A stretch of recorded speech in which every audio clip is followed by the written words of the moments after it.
नमस्कार. तर लाडक्या बहीण योजनेसंदर्भातील अत्यंत मोठी बिग ब्रेकिंग न्यूज या ठिकाणी आलेली आहे. एकंदरीत जर बघितलं तर जे आज 31 मे आहे आणि आज जर बघितलं तर जे आहे लाडकी बहीण योजनेचा 11वा हप्ता जे आहे बँक खात्यावर ट्रान्सफर व्हायला पाहिजे होता, मात्र का झालेला नाही आणि हा हप्ता कधी मिळणार ते बघूयात.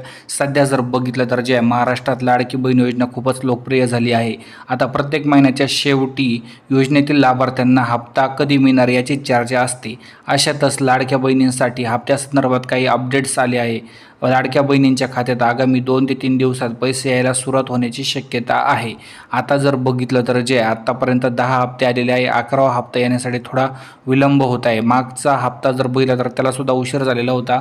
मे महिन्याच्या हप्त्याची 1500 रुपये कधी मिळतील हा प्रश्न बहिणींच्या मनात उद्भवत आहे. यापूर्वी अशी बातमी येते की 11वा हप्ता 31 मेपर्यंत बहिणींच्या खात्यात जमा केला जाऊ शकतो. आता असं वाटत आहे की 2 तारखेला म्हणजेच सोमवारी हे पैसे बँक खात्यामध्ये जे ट्रान्सफर होऊ शकतात.